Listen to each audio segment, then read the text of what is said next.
Excellent. So thank you everyone for coming. I think it's the last session of the entire conference, so it's good that everyone still has some energy for this.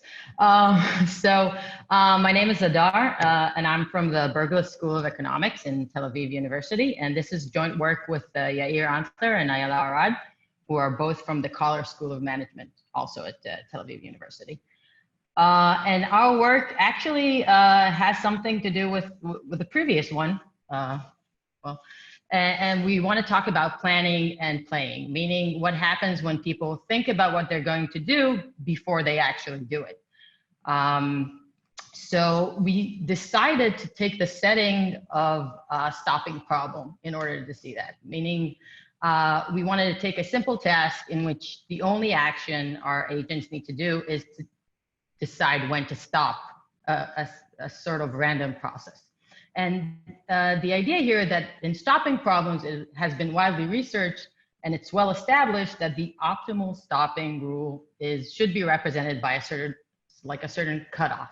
Meaning, for example, if you sit down at a roulette table, a simple way of thinking about it is that I'm going to be seeing a repeating lottery, and I need to decide when to get up and go at a certain gain or loss. And the idea here is that the optimal stopping rule would be to think beforehand and actually stop at a certain gain, at a certain loss the first time we see it. So this, like in the real world, think about stop loss strategies and stock trading. And if we have commitment power, if we can give a computer our optimal stopping rule, then these stopping rules are obviously easily implemented. But as we all know, that when agents have no commitment power, that basically allows for dynamic inconsistencies and time inconsistencies, and therefore we get agents that stop too late or maybe never stopping at all. So our motivation is going to be to try and see whether if we plan a stopping rule, and when I say plan, I mean without any commitment to it, would that change behavior, and could we get something that is better than just going into a task without thinking about it? Okay. So our main research question, and what I'm going to be focusing in the short talk today, is what does planning without commitment, what does it do to behavior? And I'm going to be looking at three aspects of it. The first is, would planning change the way people implement cutoff stopping rules? The second would be, are outcomes actually better? Do people gain more when they are playing after planning? And can planning somehow help mitigate or overcome certain biases? And just so we know what we're going into, the answer to all of these questions is going to be, yes, they implement more stopping rules. Yes, the outcomes are better. And yes, it helps overcome biases. So that's nice. Just quick review of the literature, since we don't have much time here. As I said, in theory, both under expected utility and actually under prospect theory as well, it has been widely shown that stopping rules are optimal, but that agents, when they have dynamic inconsistencies, they do not follow through with stopping rules. And in the lab, in the planning literature, there have been some experiments, but not a lot, regarding what happens when people think beforehand for an ex-ante plan or what they should do with lotteries. And when there is no such commitment device, and the only thing you do is say beforehand what you want to do, there's been very few studies, but most of them, and actually all of them, do not show a long horizon. They always talk about like 1 or 2 lotteries that repeat themselves, but not a longer horizon. And the other works are usually have some sort of commitment device or reminders trying to get people to think about their plans once they're actually playing. And we will not have that in our experimental design. The last point on this slide here is just to make sure when I'm going to be talking about biases, I'm going to be talking about the disposition effect, which has, again, been seen in the empirical literature since the 1980s. And it's the idea that when people are investing in stocks, most of the time, they tend to sell their winners early at a lower gain, or they're selling their losers too late at a much larger loss. So we're going to be trying to mitigate that disposition effect in our setting. Okay. So what's our experimental design?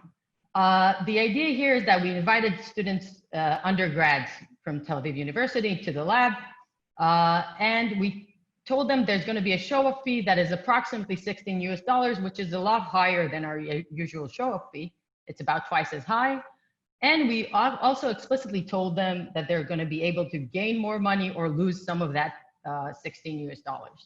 So they knew beforehand they're going to be coming into a task that would allow them to gamble in some sort of way. And the task, again, it's a simple basic task, and that differs us from the literature that we're trying to make the task as simple as possible for our subjects to understand in the lab. And it's just seeing a random process, but not the random process itself, but the actual accumulated gain or loss. So imagine when you start the task, it's at 0, and there's a repeating lottery in the background. So after less than a second, it switches from 0 to 2. So you won that lottery. And then there's another lottery and you win that one as well. So it becomes a 4. And then you lose. So it becomes a 2. And it goes 0, -2, and so on and so forth until you decide to stop. So the only actual action that our subject had to do was play the space bar and stop that process. So it starts at 0 and it stops wherever they want it to stop. And it's always the same repeating lottery in each of the processes, in each of the game.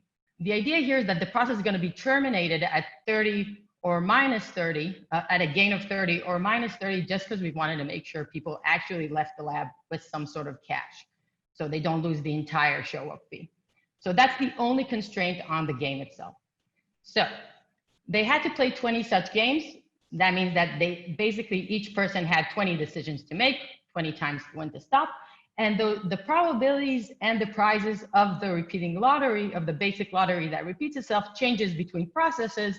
And it ranges from 0.45 to 0.55 with the probabilities, and prizes were 1, 2, or 3 shekels for each little basic lottery.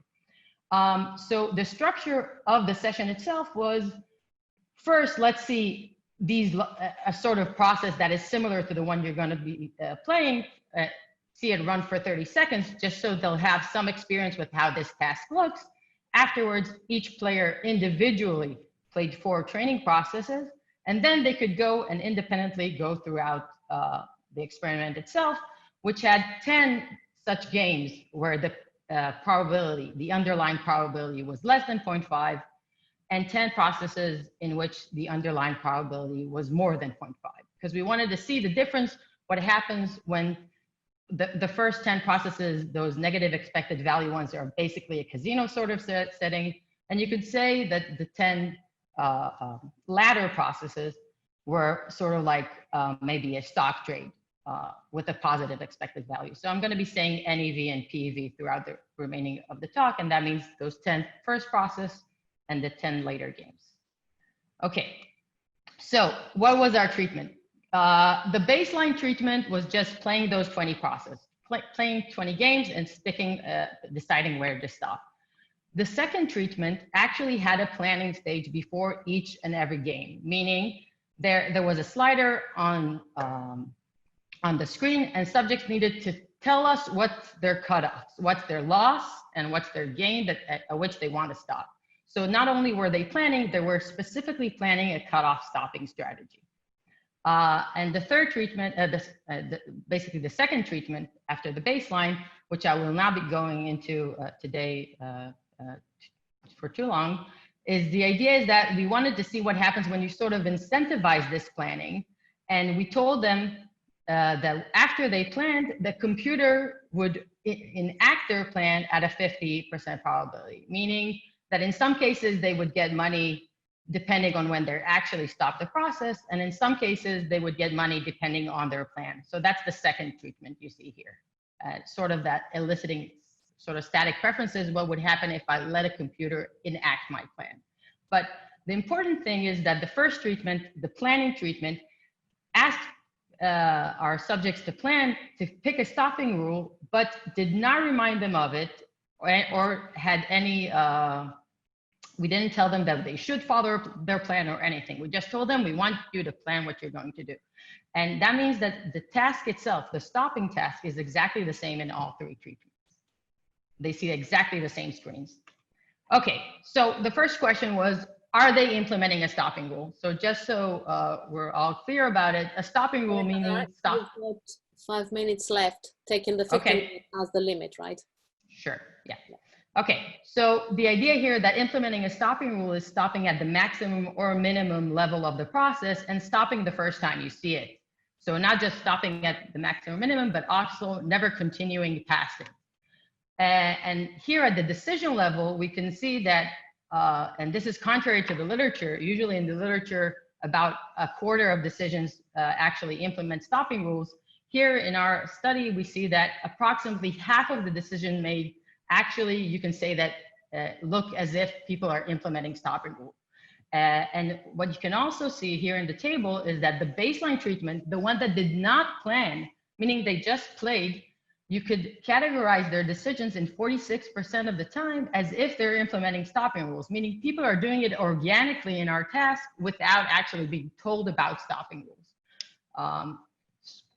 You can see that there's a certain rise once they are actually asked to plan, and that rise is significant, and I will not bore you with those tables right now. What about playing? How are they actually playing? So in 30% of the decisions, people are stopping in the loss domain, meaning they lose money in our process. But you can see that the gain domain, the stopping at the gain domain, once we're planning, the share of decisions made that stop at the gains domain rises. And this is switching from zeros to the gain domain, meaning the loss domain kind of stayed the same throughout our treatments, but the gains, the stops at the gains domains were higher. Does that mean that the outcomes were also higher? So if we look at the value from each and every decision, this is clustered at the individual level, what you see is once people plan, that's treatment one, values go up significantly. But since we know that we didn't just ask them to plan it wasn't an open-ended question. We asked them to actually plan a cutoff stopping rule, meaning we want to see if that channel is the treatment because they're playing more stopping rules, or are they actually gaining more because they're planning? They're taking the time to actually think about the task beforehand.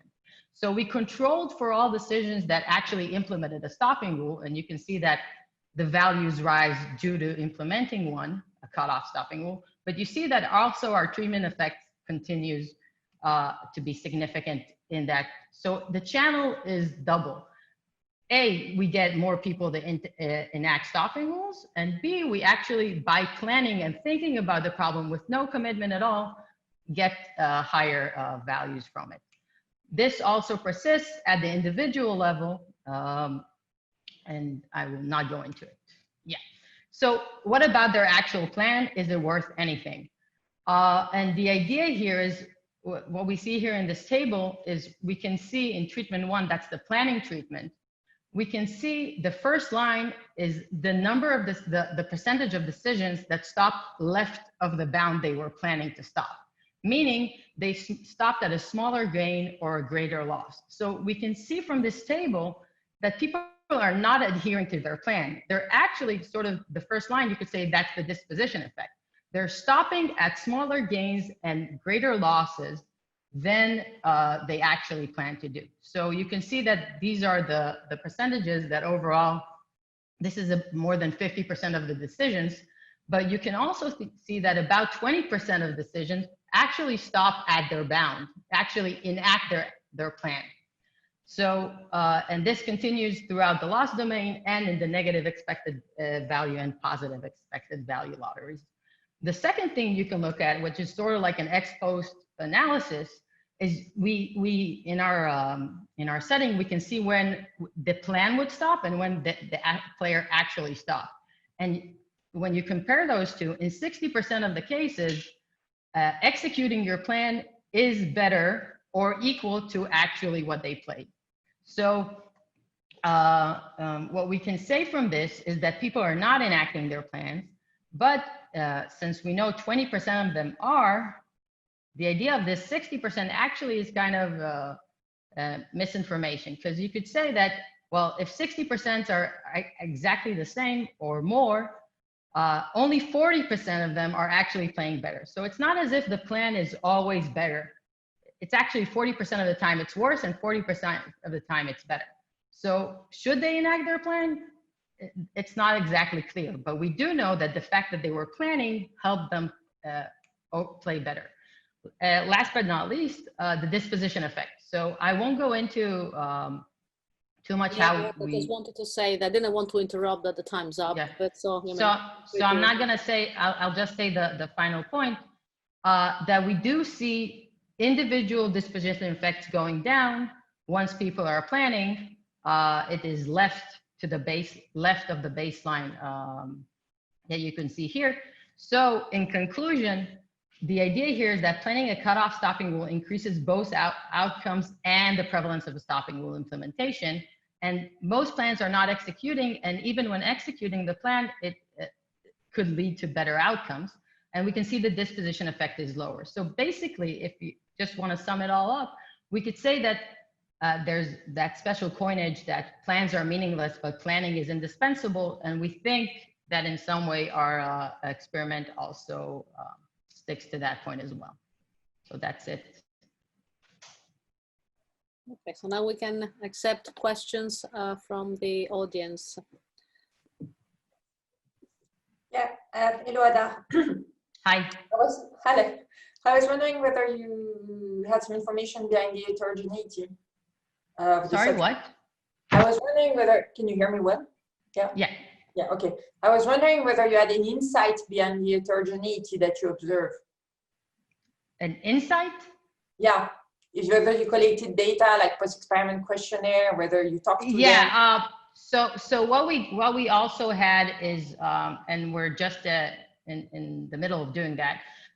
We asked them at the end of the first 10 processes and the second 10, meaning once it switched from probabilities, we asked them how are they planning and how are they planning. We actually talked, we have open-ended question about that, so that requires a bit more analysis than what I've shown you here.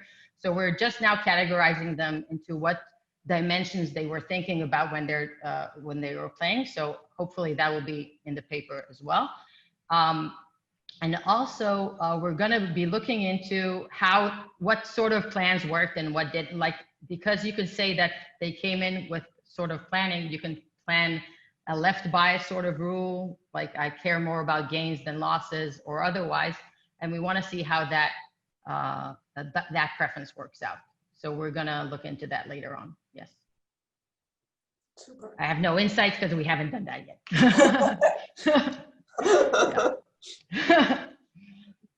Cool. Anything else?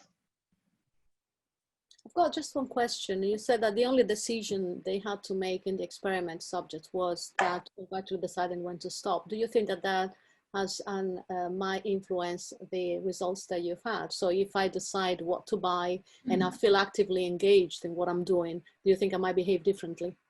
I think we try to pick as basic a task as we could in trying to make sure that everyone understands the risk aspects of it and what's going on.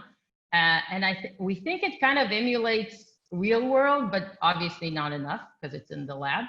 And I think the stopping rule problem as a whole is not enough.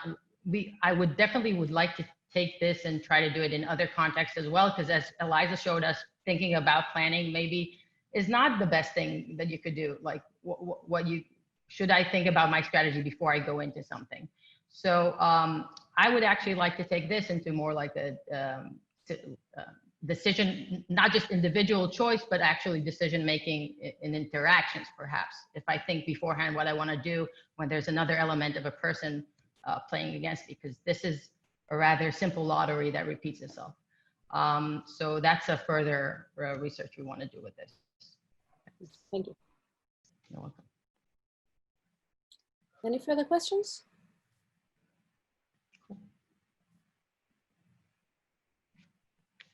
It looks like there's no more question. Well, thank you, Ada, for presenting. And shall we wait a minute or shall we move to the next presentation?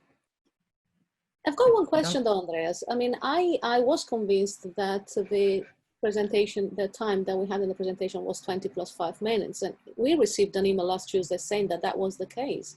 I believe that the exception is only this session because there are 5 presenters. Am I right? Well,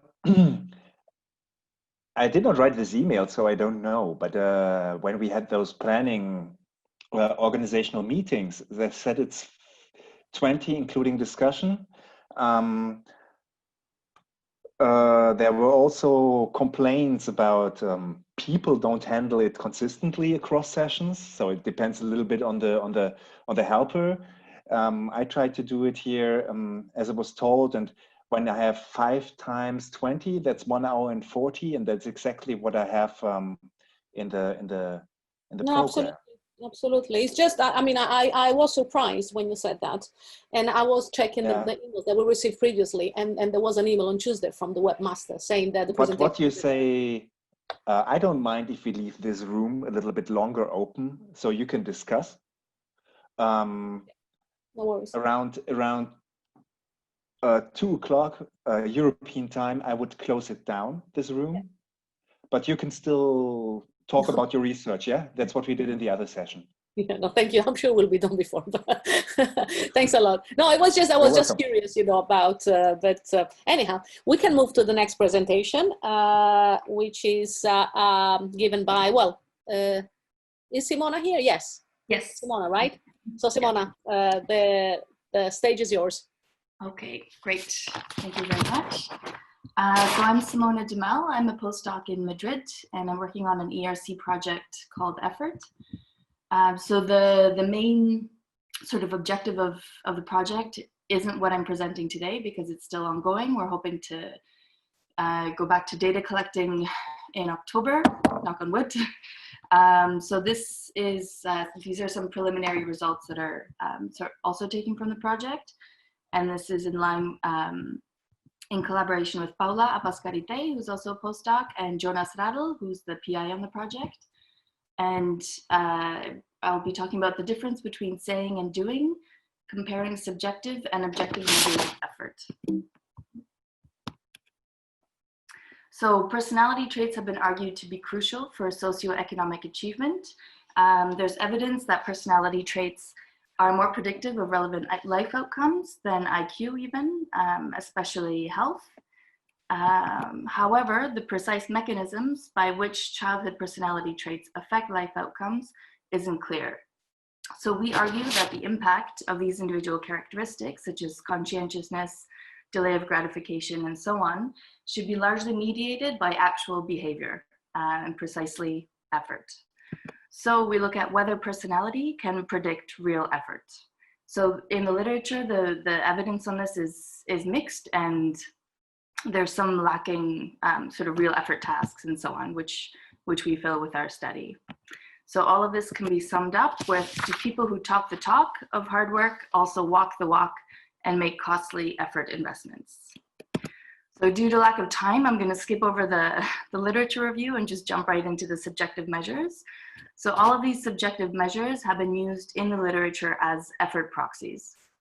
So the first one, conscientiousness, is from the Big Five model from psychology. And it describes socially prescribed impulse control that facilitates task and goal-directed behavior.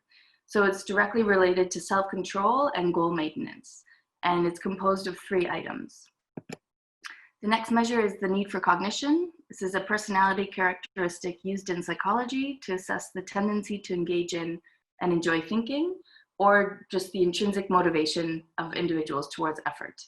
And this is made up of 4 items, for example, with statements like, I like exercises that make me think a lot. Okay, so motivation is related to an individual perception of control, which is why we also include the locus of control, which measures to what degree people believe that they, as opposed to external forces, have control over the outcome of their lives. So someone with an internal locus of control believes that events and experiences are due to their own actions and behavior, whereas someone with an external locus of control attributes these events and experiences to luck or fate. And in the literature, they show that an internal locus of control is associated with outcomes that require effortful self-discipline, such as educational achievement and better health.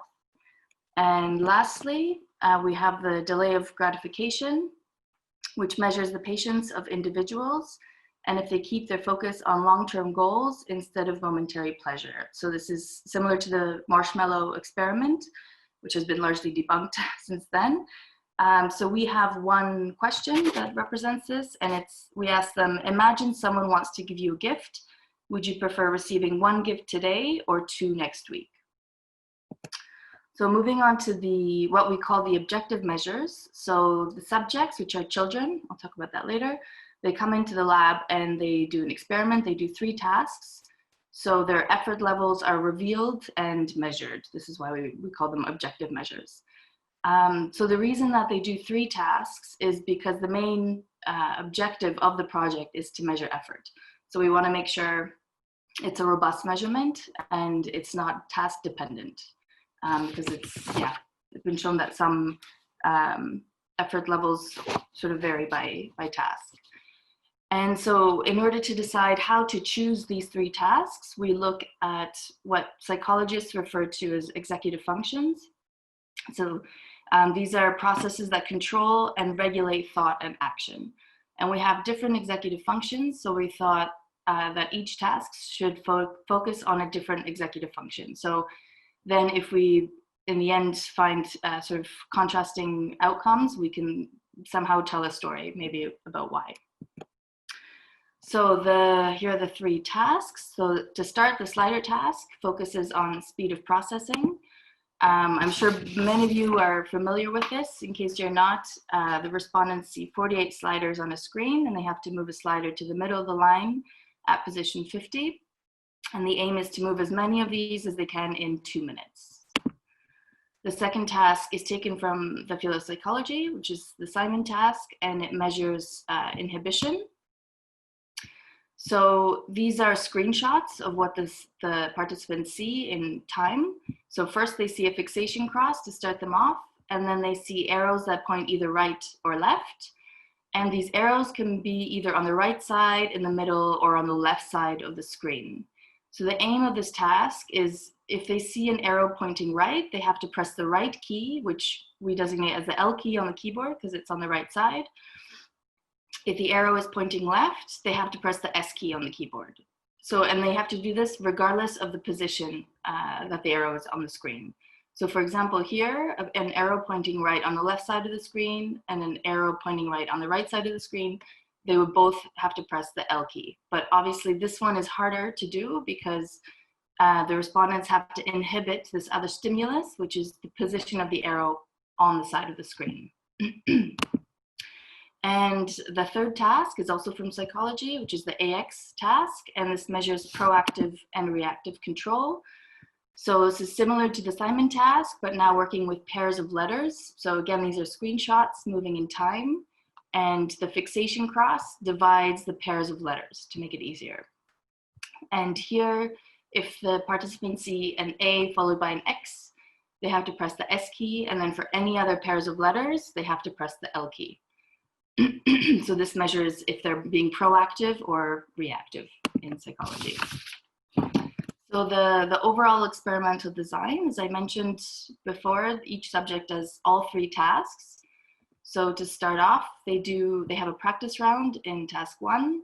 Then they have what we refer to as the intrinsic motivation scheme in task 1, because here they don't receive any payment. And then they do a piece rate scheme in task 1. Then they move on to task 2, again, practice round and a piece rate scheme.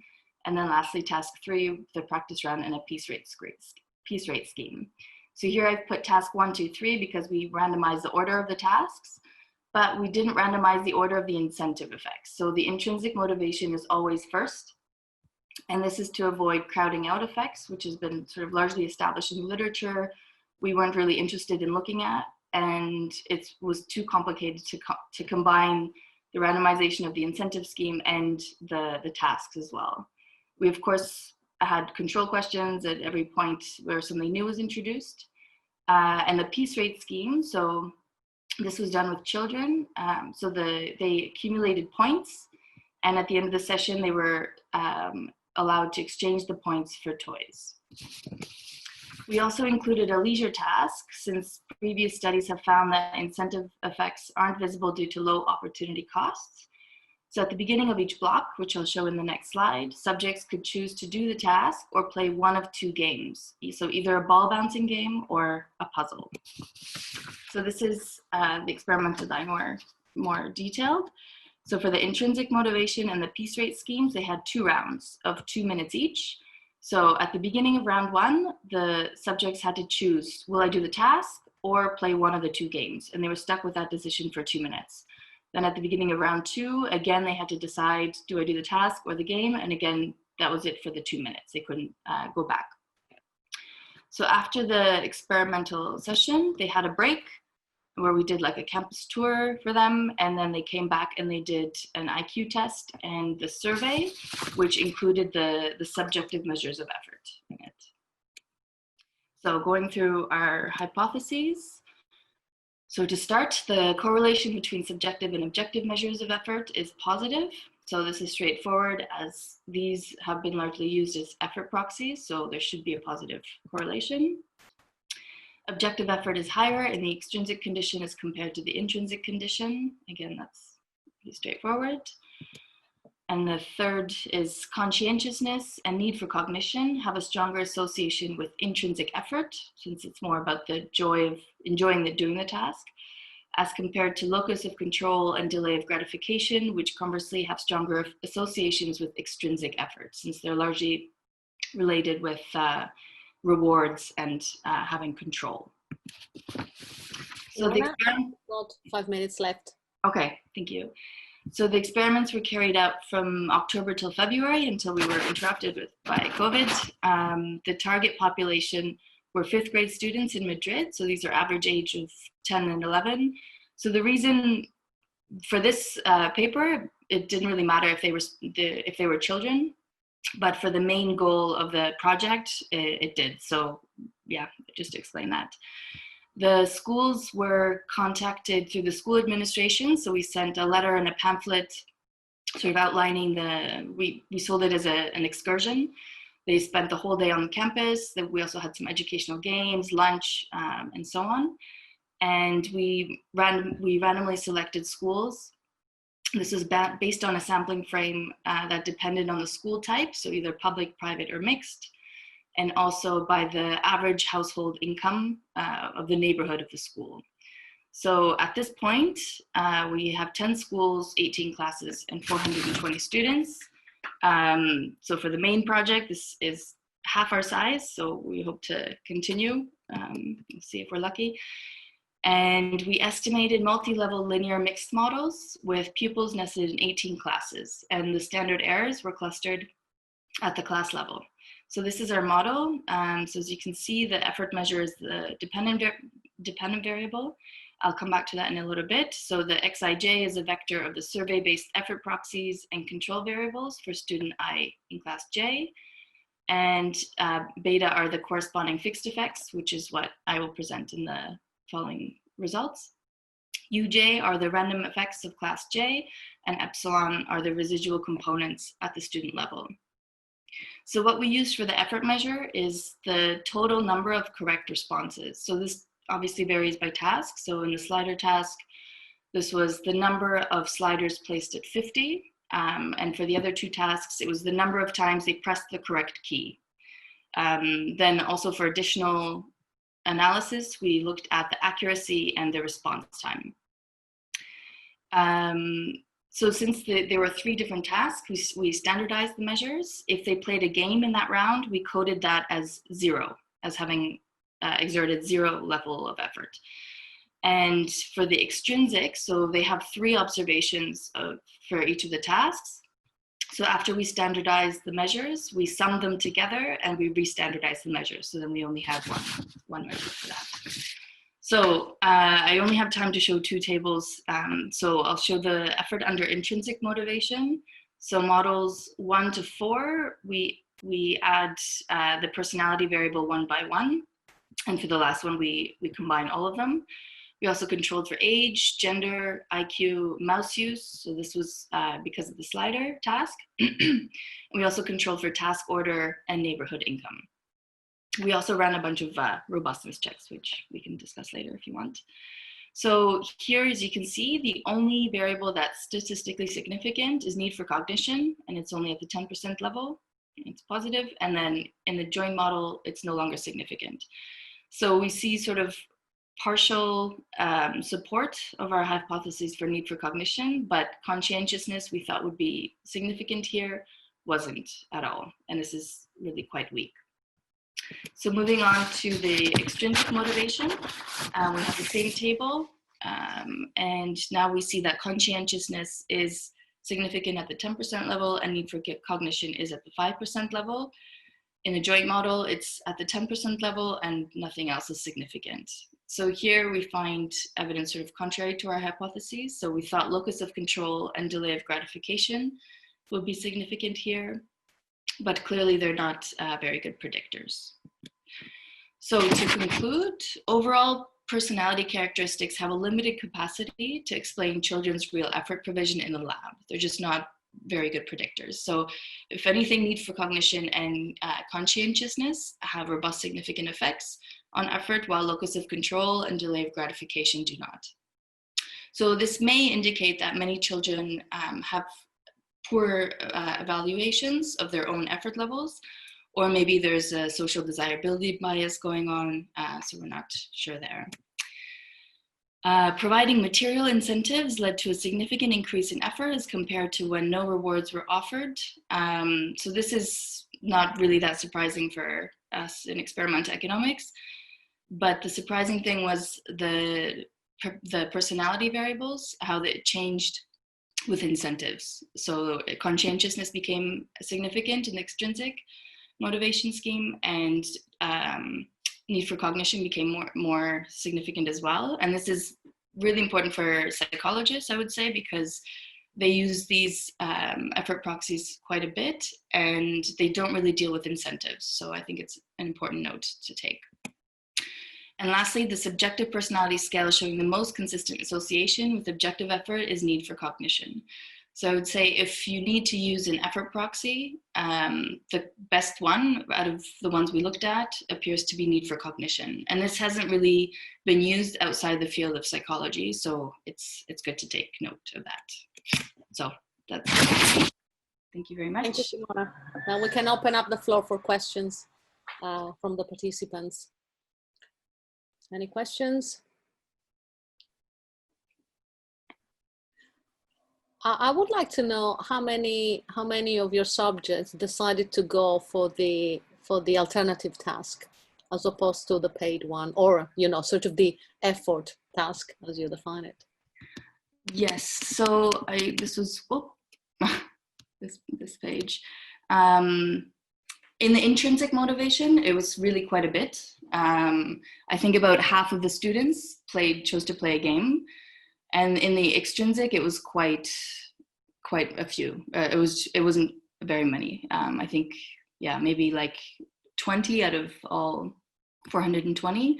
So here, which I didn't have time to show, but we compared sort of the effort levels of the intrinsic versus the extrinsic scheme. And here we included all of the subjects, even the ones doing the leisure tasks. So this is just for one round. So the difference, this is basically most of them are playing a game. Here we excluded the leisure tasks, so we only looked at one round. If they played a game in one round, we only looked at the effort task in the other round. So only those who played games in both rounds are excluded. So this is the difference in the actual effort in the task, in the intrinsic versus the extrinsic, and this is including the game. So it's a huge difference in all three tasks, although the Simon, it's not significant, but it's a low sample size. So yes.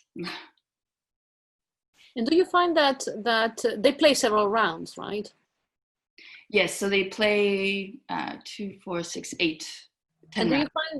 you find that the choice of the leisure task decreases as they play more rounds, and does that depend on whether the task is incentivized or not? Yeah, so the we only really see them play a game in the intrinsic scheme, and that's always first. So they seem to, I would say most of them either choose to play it in round 1 or round 2 of the intrinsic scheme. But then in the extrinsic, and then we also have a tournament at the end, which isn't part of this paper, but no one really, yeah, it's very, very few. So it really seems to be the incentives. Once we tell them that they will get toys, they're like, oh, wow. And then that's enough, I think, to convince them to do these Absolutely. relatively boring tasks. But yeah. Any other questions from the audience? Well, it looks like there's no one. Well, thank you, Simone, again for the presentation. And we can wait under 1 minute or so and then move to the next presentation, or we can start now as we prefer. Beatrice has arrived, right? Yeah. You need to unmute yourself, I think. Yeah, I'm good now, right? You go. Yeah, super. So, well, if you want to start, I'm going to share my screen. I'll leave it up to you. And I was thinking if your presentation lasts longer than 15 minutes, the 5 minutes in which we have questions, because you can keep presenting, and if there are questions in those 5 minutes, then we can accept the questions. Or maybe if participants want to ask questions, they can raise their hand, so we can evaluate how many questions there are for you maybe to get some more minutes for the presentation. Yeah, no, but I can do it in 15 minutes. Okay. That should be fun. Thank you. That's all right. Yeah, thank you all for sticking around on Saturday at noon. So that's a paper. So Charlie said he was going to make it, but it's 7 a.m. in the US, so I guess he's still sleeping. So this is a paper co-authored with Charlie Holt. So it's called Inventory Management with Carryover in a Laboratory Setting, Going Beyond the News Vendor Paradigm. So it's not a literature that's really well known in economics, so I'm going to tell you a little bit more about this. So essentially the research question is in some ways very fundamental in economics. It's about firms and prices and costs. So if you think about firms that sell a product facing some demand, so there is a demand for their product, and their job is that they need to order some units of that product so that they have an inventory so that they can sell the product once the consumers come, right? So once the demand is realized. The state of the art essentially in experimental research has been that there is a workhorse model that has been used a lot. And the main behavioral aspect behind this decision that has been documented is that there is what we call the pull to center, which is that when the optimal inventory level is not at the mean, the decisions in the lab get closer to the mean. So they pull to the center, and this has been documented many times. So essentially, the questions that we ask in this paper is that the very general question is, what are the optimal and actual inventory decisions when managing an inventory?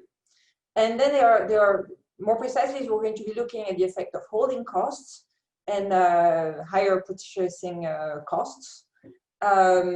And also we're going to be looking at the effect of risk aversion and settings with carryover. So that's the main contribution of work, is to essentially propose a more complicated model that still, includes in some ways the simpler model, and we ask the question, do we still find in a more complex setting with depreciation this pull to center, and we still find it. So in some ways it's kind of very good news from a scientific standpoint, which is that the bias that has been documented 7-8 times is still found in a setting that's more complex.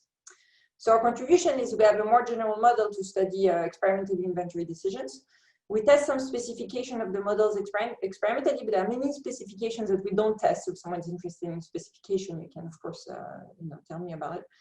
And so we study holding cost, king demand, risk aversion, and we replicate this pull to center bias, right? It's a very strong one. And also a recency bias that has been documented, but that is less prominent in the literature. So essentially, why do we care about that? So I'll go very quickly over this because that's the motivation, right? But if you think about it at a macro and at the international economics level, inventory levels, they matter for a lot of things. They matter for the business cycle, they affect the taxes, the option prices of pricing of firms, the trade decisions. So these are very important decisions that affect, that really guide the life of a firm. And in dev economics and in entrepreneurship, there's been lots of research on the role that it plays for some small retail shopkeeper. In some ways, this is all they do, right? They buy stuff to sell it. So this is a very important decision for them. And also, Nick Bloom actually documents in his now very famous paper that there are large manufacturers that don't even have information systems that help them make decisions on their own. Yeah, so, and also the other thing that's been documented is that in fact, firms order suppliers from suppliers more variably than the demand. Okay, so maybe this is like a managerial bias that managers want to feel that they do something, but this has been documented. So just very quickly, this is the simple model that's, and in some ways I'll fly over it for 15 minutes if you don't mind. This is a simple model that has been used so far, and it's called the newsvendor problem. So think about the newsboy who sells the newspaper in the morning, and at the end of the day, it's fully depreciated. On the next day, is going to sell another newspaper, right? So just to make it very quickly, essentially, the very nice feature of this model is that the unit price is really a simple ratio between the price and the cost, right? So it's price minus C over P, which is lovely from the mathematical standpoint. So why did we decide to actually go on and think about a more complex setting? Because in fact, the newsvendor is very special. There are many products that do not fully depreciate at the end of the day, and therefore they are kept. And if they are kept, then they imply more complicated costs, right? And we're going to study this. So, also, if you think about the uniform demand distribution that is used in experiments, then it may accentuate, in fact, the pull to center, which has been documented, right? So that's why we have intuition, which is actually confirmed. Because if you hold a low inventory, if there is a low optimal inventory, there are many times we're going to have frequent stockouts. And if there is an optimal inventory that is very high, there are many times you're going to be left with some units that you didn't sell, and so these units will be worthless, right? And so why did we do as experimentalists so far newsvendor? It's simple, it's replicable, it's very beautiful. And why do we need to give up? Because the cost structure is not very realistic. There is depreciation that introduces holding, restocking, financing, inventory costs. So these are the things we'll introduce. And depreciation is going to introduce economic and informational externalities, which are in fact have been the topics of interest in applied research on these questions. So I don't know what I'm doing in terms of time. Okay, so 45 seconds, 8 minutes more or less. I have 10 minutes. Okay, so then I need to skip mainly the model. What is the pull to center bias? It's the fact that when the optimal inventory is low, people tend to order more.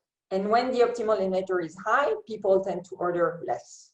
Okay, so they pull to the center of the distribution. And it's been commonly observed. And in fact, it's observed in other settings than in the inventory decision, but so in market entry, in political participation experiments, but we don't study that. It's just a kind of a prominent behavioral bias.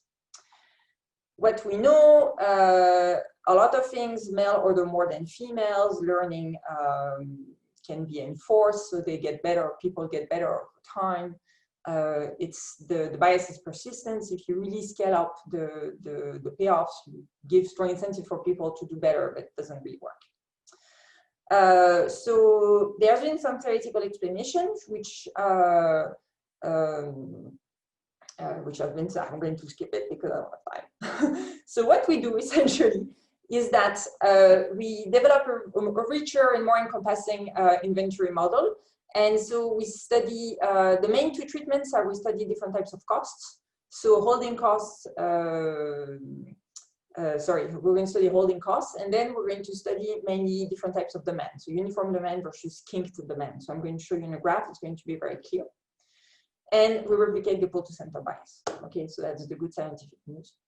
And in some ways, what it differs from the literature, because some literature has been tried very rigid behavioral models trying to explain this pole to center bias, while keeping the simple news vendor framework. We decided to provide a more complicated inventory model and see whether the behavior holds, and this is what we found.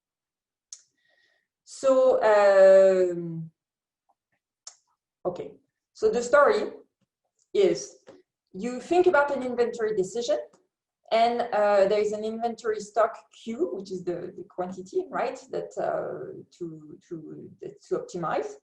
And you're going to have to be careful with, you have to watch the cost per unit, the holding cost when you keep a unit over time. There's going to be an interest rate because when you purchase an inventory at the start of a period and until the holding cost, until the demand is actually realized.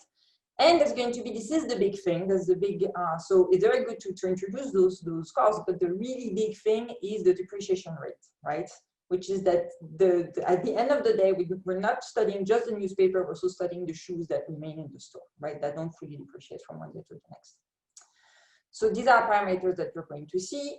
So essentially, let me just move to the theorem, which is that the good thing is that we end up with an optimal inventory decision that contains the news vendor solution. So that's the good thing about it, which is that if our delta is equal to 1, this is the case of full depreciation, then you are in the news vendor setting, right? And in this case, C minus C is equal to P. And this goes, and then you have P minus C if there is no holding cost, right? And if there is no interest rate, so you can find you can find a news vendor in our setting. But if you want to study all the other parameters, which are depreciation, interest rate, and holding cost, then it's actually possible, right? So you can make it more complex or go back to the news vendor. It's actually a feature we really try to do that, and we managed to do it. So we're very happy about it. Yeah, so 5 minutes left. Yeah, so I'll go quickly. So just the treatments. So we have two main treatments, cost parameters and demand treatments. So here what we do is that we vary the holding cost, which is that if demand carries over, if there is some depreciation, you need to put your shoes or your item, whatever you keep overnight somewhere. So there is a holding cost, right? That did not exist in the news vendor. And so we're going to have low, medium, high, right? And we're going to have demand treatment where we vary the shape of the demand.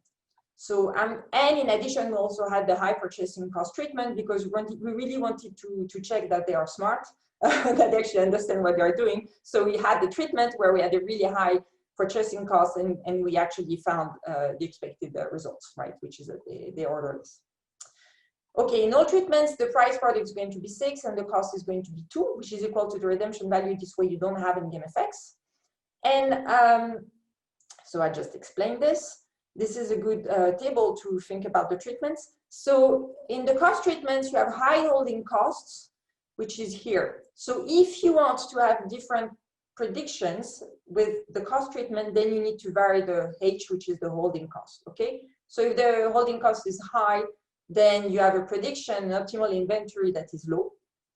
And to really so our design is symmetric between the cost treatment and the demand treatment.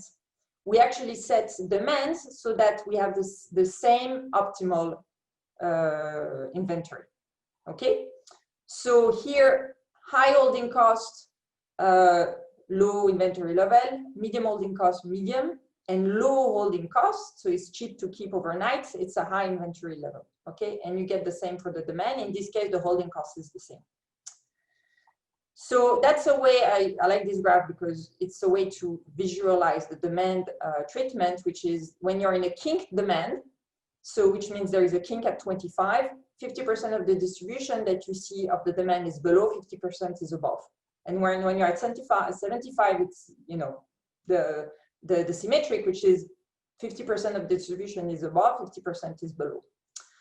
And so we actually did the sequencing of the treatment because we wanted to check for potential sequential effect, which we didn't find. So some people did the high holding cost and low holding cost first, and vice versa. So with this way, we could check for the sequential effects, which we didn't find. So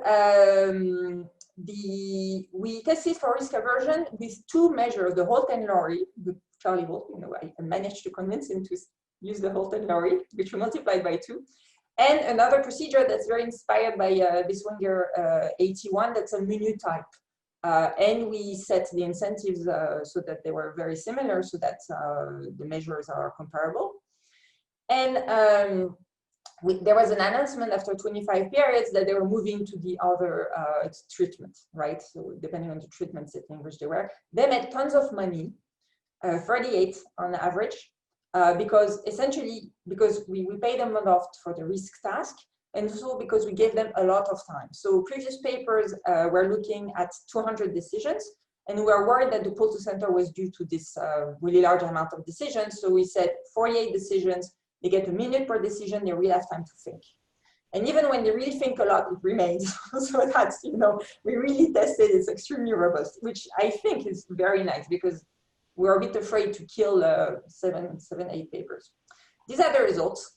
When this is the optimal inventory at 75, this is the optimal inventory, this is the optimal inventory at 25, and you can see here visually the pull to center that is very strong, right? So the average for and here you have the high cost, the cost treatment and the demand treatments. So when it's at 50, they are perfectly at 50, right? When it's at 25, they are around 37 and 38, depending on the treatment, and they are way below, right? So the pull to center really, I mean, the behavior it's a much harder inventory decision than it actually should be. Yeah, so here it's another way. I'm done?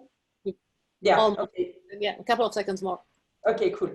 So the interesting thing is that we do find, as in low, we do find that in fact, this may be in the aggregate, because there are people who are off. So the people with the stars, so this is the individual decisions, the pull to center may be driven by some individuals and not the average, right? So we're still trying to investigate this, which I mean, if there is such a strong bias, it's often is driven by some individuals. So this is what we find. And just real quickly, so we run regressions and we find that there is a strong pull to center, and only for the cost treatments you have an effect of risk aversion, which decreases the optimal order. So which is the theoretical result that we have, which is with risk aversion you get lower inventory decisions, and it is actually the result that we find for the cost treatment, but not the demand treatment. So we're still trying to figure this out. How come it's in the cost treatment or in the demand treatment? So there may be something about the measure of risk aversion that we use. So in conclusion, I'm just going to say that there may be an underlying explanation behind the pull to center and this strong bias that is found in the literature that in fact is way more profound than just the economics of it. It's that the fact that people probably try to balance the two objectives, right? Which is when they want to meet demand, so they want to, this pulls the inventory decisions when the optimal demand is low. They want to be with a very, very small inventory. And they want to minimize the cost, which pulls it down when the optimal level is high. So I think we should run experiments with words as opposed to number to really verify that with words, people keep those biases. And then this is future extension. We're thinking about I think the most interesting one is nonlinear depreciation, because there are many settings where there is nonlinear depreciation. And also the dynamic effect and the informational effects of stockouts, because there's been lots of work on queuing and how having a stock or not is actually used, especially online in online interfaces. Thank you. Sorry for the delay. I'm done. And I think. Thank you very much. So we've got 2 alternatives. We can. Charlie's here. Amazing. Charlie, you made it. It's pretty early here. Oh, yeah, no, that's right. And so I think we're running out of time. So one possibility, if somebody has quick questions to ask now, otherwise we might hang about after the last presentation, which is mine, whichever way we prefer, really. So Any questions? Charlie, do you have a question? No, but I think what you said is right, that we thought with the kink demand, we could set it up so that even though the optimal inventory is low, half the time the demand turns out to be lower than the optimal. And we thought, and conversely with high, and we thought that way we could get rid of the pull to the center, but we failed. So I think it's really interesting. It's not just reacting to what happened in the previous demand realization that's driving this pull to the center. Yeah, we're very surprised. And we're, I mean, and also very happy, right? Because it means that all the previous papers actually documented something that existed.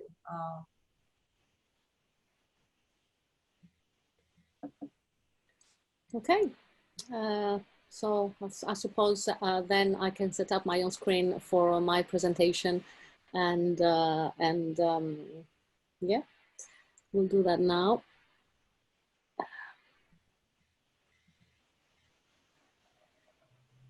Okay, can you all see the screen? Yeah, thank you.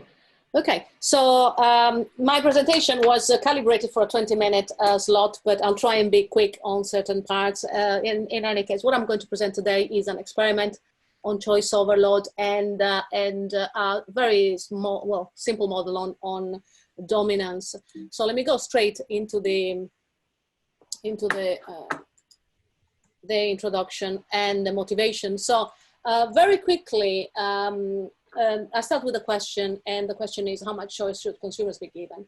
Now, from a theoretical perspective, we know that adding options to a choice set cannot decrease welfare, but much evidence from psychology and partly from economics suggests that actually individual welfare might be decreased if we have more options. So more dissatisfaction with the option chosen, procrastination, and so on and so forth. So what we propose in this paper is we believe that choice overload hasn't been tested formally in economic experiments, and is a test of choice overload, and is a test of choice overload. And so the first problem that we had to solve was, what kind of options do we want to use? Now, most economic experiments, when they study choices in complex environments, use mathematical objects, formally described lotteries or tariffs. Now, now I'm going to show you. I'm going to show you in the next screen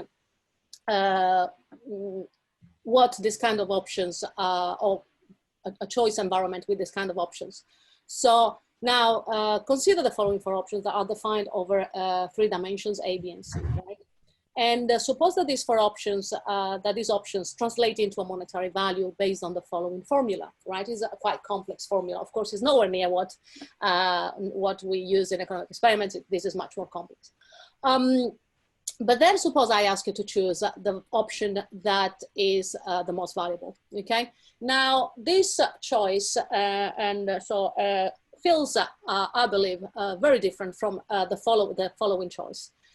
Choose the container that you think has the largest volume, where the volume is proportional to its monetary value.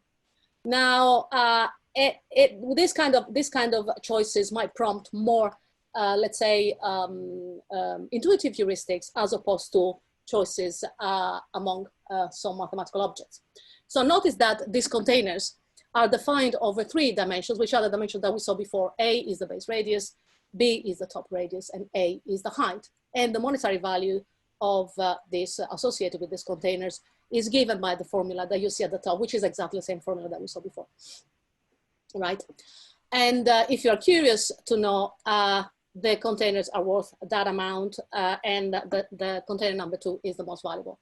Now, so what we decided to use containers, and these type of containers are containers in which they have an objective value, but the objective value is not so transparent, and choices and choosing the best container is not a trivial task. So I'm going to move on then to the experimental design.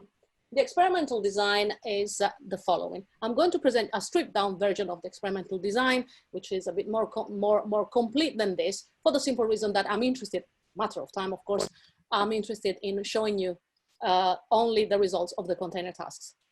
So subjects face 2 container tasks, one with 5 containers and one with 25 containers. The containers are randomly drawn from a population of 100 containers without replacement. Subjects can inspect only 1 container at a time, as many times as they want. Once they have selected their preferred container, they place it in a basket and check out. Okay, so we had 197 subjects in this experiment. There are more details of the complete experimental design, which I'm not going to go through. Now, just to give you a flavor of what the experiment looked like, this is a screenshot from the program that we used. So you see on the left-hand side, we've got the containers names, which are name of flowers. We don't want to create any kind of association that might have changed their choices. And once a subject clicks on one container, then what they see is the picture of the container. We give more details about the container dimensions just to give them more of an indication of how much the container might be worth. At the end of the day, we are not interested in actually how much they think it's worth. We are interested in them choosing the best container. So that is how the screenshot looks like. Let me go straight to the results. So the first thing I want to show you is how many containers each subject has inspected. So on average, subjects inspected in the set of 5, 4.97 containers, in the set of 25, 24.16 containers. So they inspected almost all containers, which is a good thing, right? Then, how many inspections per container? What we observe is that in the set of, both in the set of 5 and the set of 25, subjects inspect almost all containers. Now notice that I have the bars represent rank quintiles. So in the set of 5, you see the first bar corresponds to the best container in the set. The second bar corresponds to the second best container in the set. In the set of 25, the first bar corresponds to the first 5 best containers in the set, and so on and so forth, just to make the results comparable. Now, we observe that actually the number of inspections per container is quite high. And if we look at the following graph, the average time per inspection in seconds is not that big. So that suggests that individual subjects are actually making pairwise comparisons. They are comparing, they're looking at so many containers and checking one against each other, probably sequentially. So that is the first thing I want to highlight here. Then quality of choice. Notice quality of choice. So the best container in the set of 100, just to give you an idea, was worth about 17 pounds. The worst container about 7 pounds. Now in the set of 5, the average value of the containers chosen is 13 pounds 0.51. In the set of 25 is 14 pounds 0.43. So it's a slight improvement in the quality of choices. And in terms of, if we look at choices by rank, we can see that in this table, 41% out of 197 subjects, so 41% of 197 subjects chose the best container in the set of 5. We have 57% in the set of 25. Okay, notice that if you choose randomly a container, you've got the same chances of choosing a container that is ranked 1 in both sets. Okay, now one thing I want to say, just to clarify, because of properties of ranks, and because of the drawing procedure that we use for the containers in ranked 1, so the best containers in both sets in the top quintile, are slightly better in the set of 25. So one might argue that actually they've chosen the best container. The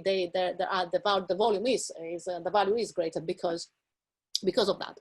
So what we've done is we adjusted the ranks so that there's no difference in the top rank containers in the volume between the set of 5 and the set of 25. The subjects still do better in the set of 25.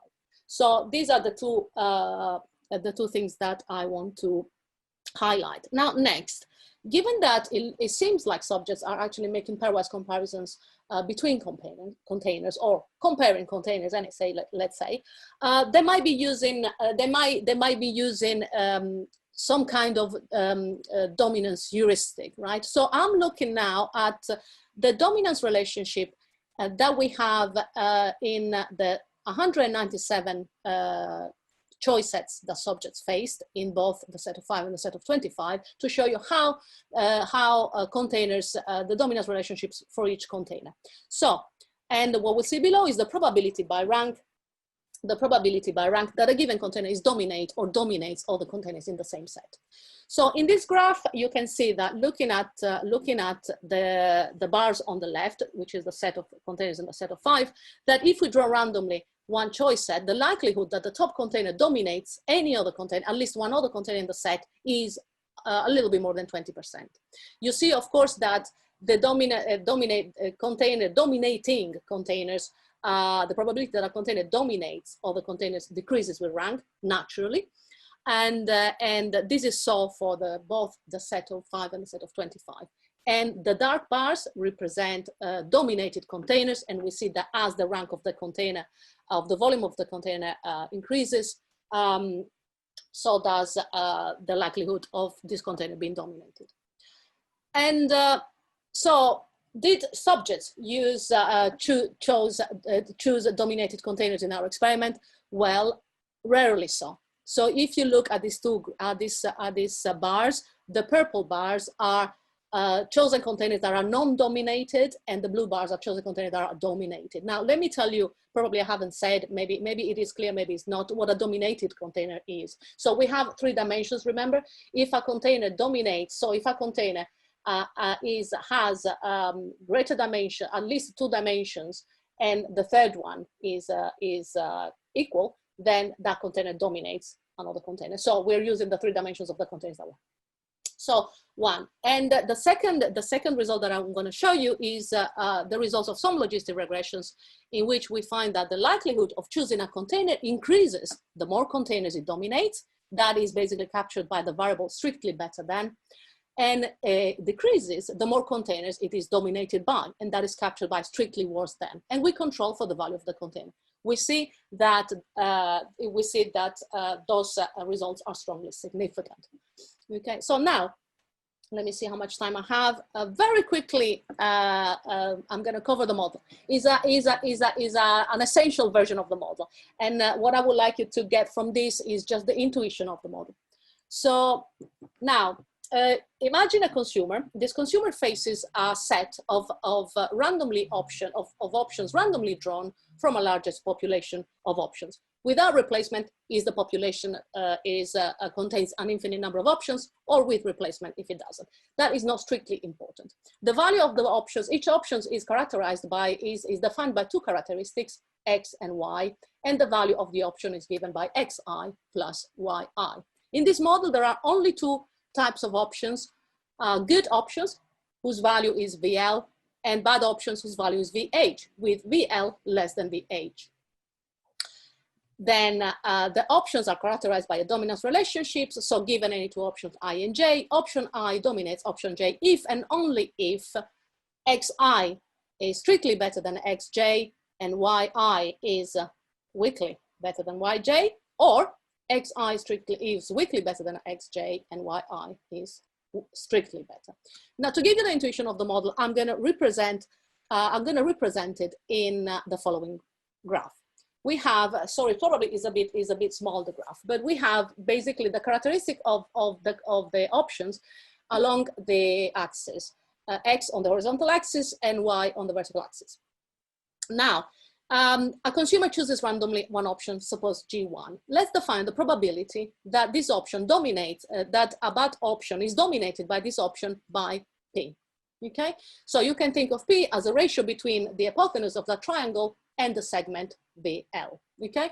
Now, the dominance heuristic works in this way. A consumer can only recognize a not cognitive cost dominance, that can recognize a not cognitive cost dominance, will sample options from the choice set until a dominated option is found.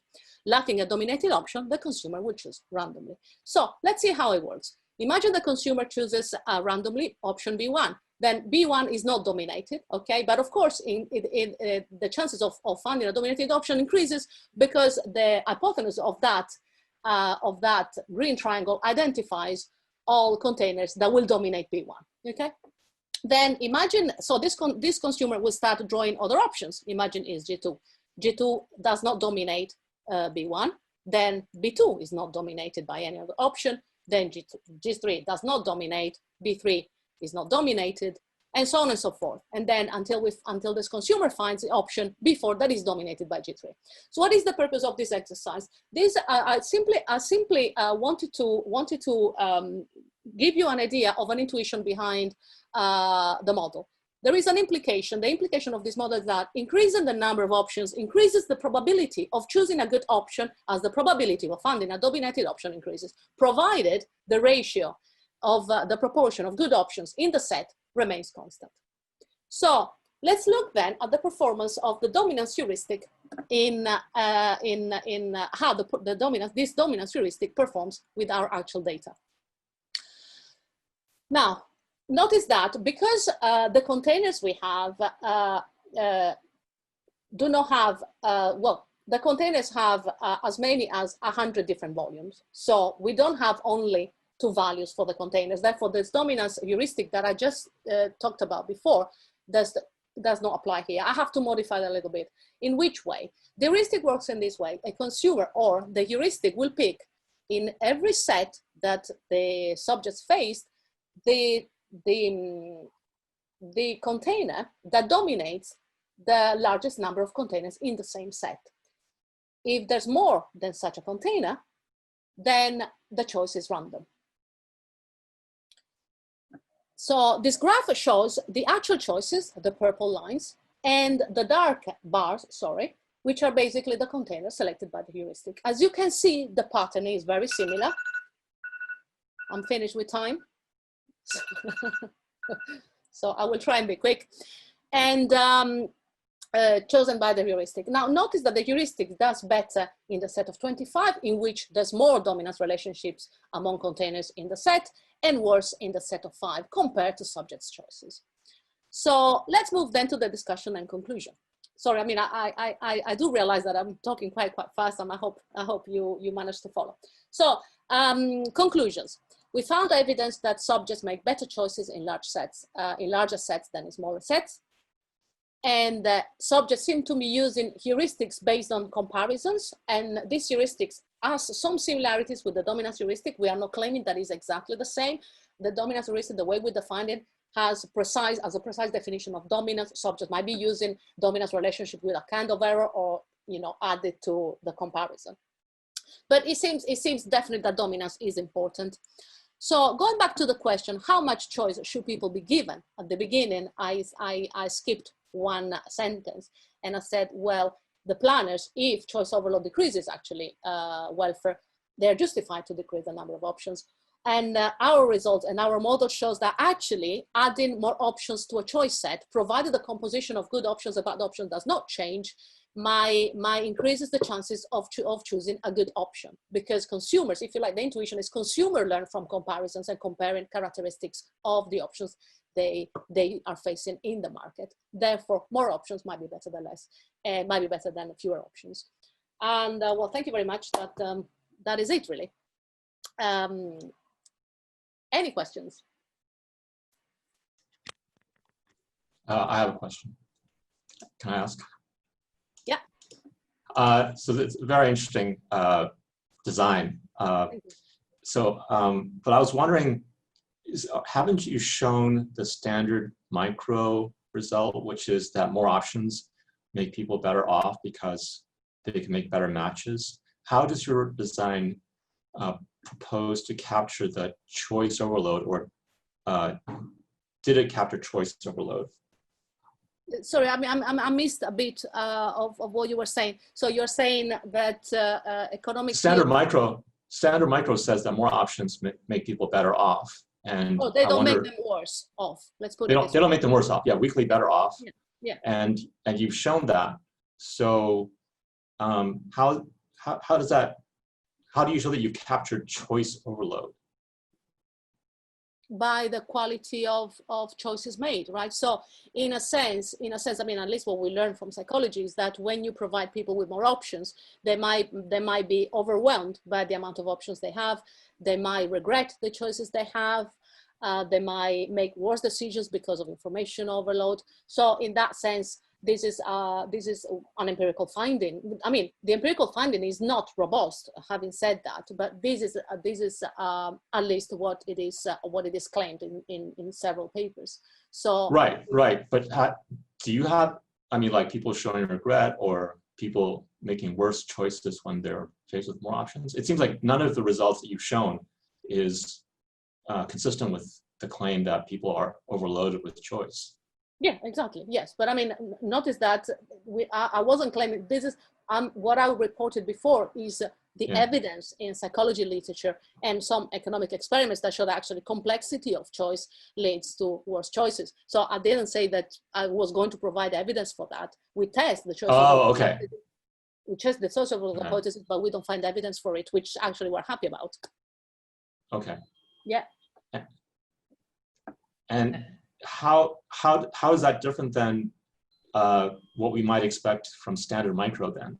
That if you give people more options. So in other words, what allows you to reject the choice overload hypothesis in a way that it wasn't present in standard micro theory? It's the fact that you gave people complex choices as opposed to abstract lotteries. Well, okay, so the question is here is not that we reject the theory, right? In a way, our finding is compatible with the theory. So that is not the problem.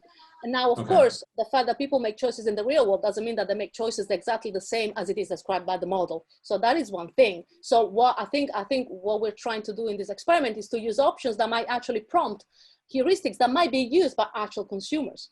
So that is the second point. And so let me remember.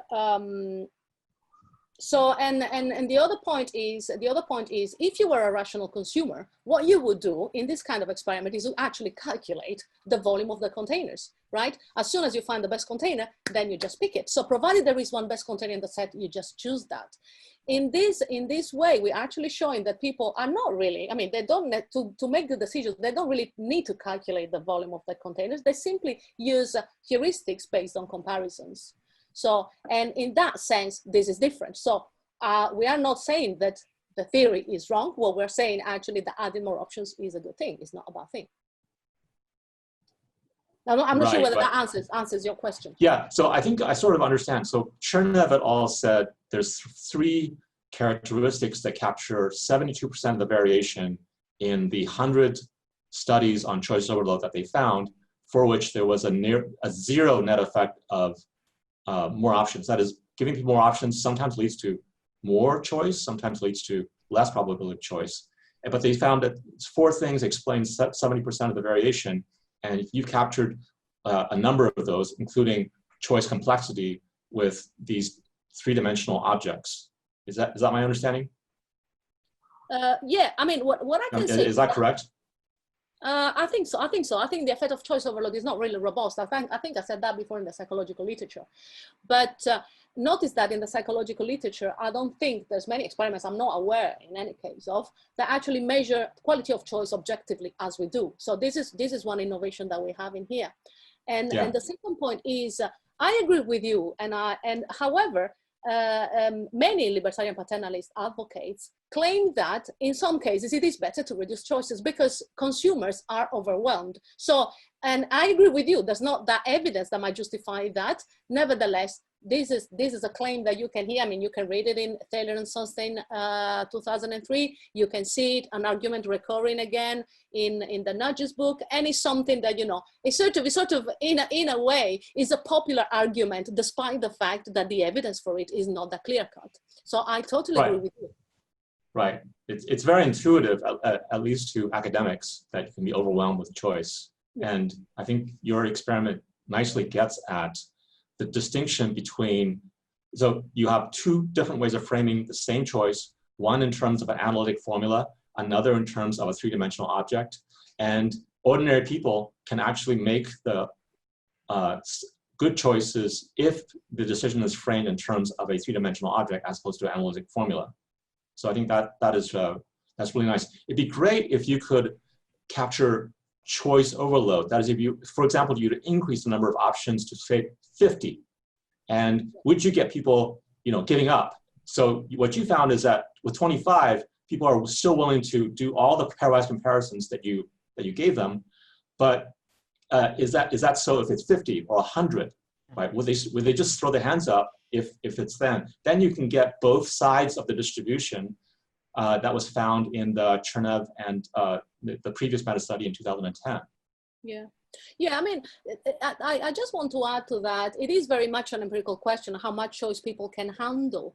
But at the same time, think about the observation that in markets have developed tools that allow consumers to actually navigate all that many choices. Think about filtering, which we do have in the experiment, I haven't talked about.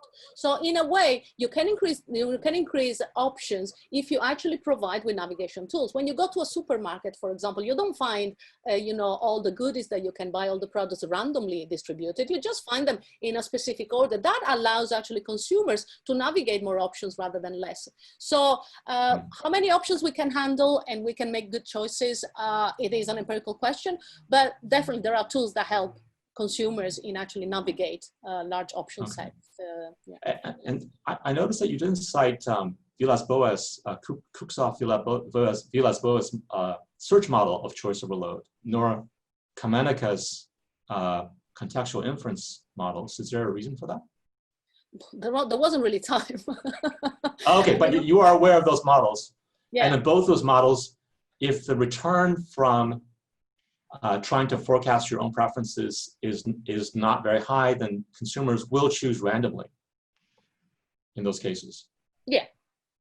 Yeah, and it's an empirical question whether, with certain kinds of objects like grocery products, whether consumers actually would bother to think through their choices, try to predict their tastes, rather than just choose randomly and try things out.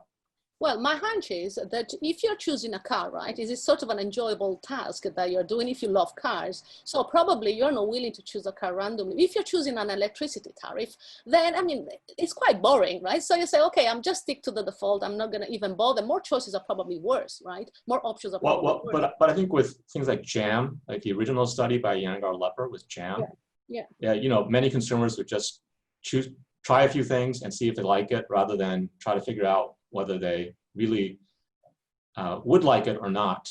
But with cars and houses, financial products, and with certain kind of people, like academically inclined people, I'm sure they're going to go through the choices very thoroughly. So it seems like in certain domains, with certain populations, we're more likely to get choice overload. But with other people and other domains, you're going to get people just trying stuff out. Yeah, I agree. Yeah. Okay. Yeah, I have an experiment to show in a grocery store setting that most people just try stuff out. Oh, okay, interesting. Yeah. I wouldn't mind if you have a working paper, if you send it. Yeah, I'm glad to send it to you. Brilliant. Okay. Yeah, thanks very much. Thank you. Any other questions? Shall I stop sharing my screen, by the way?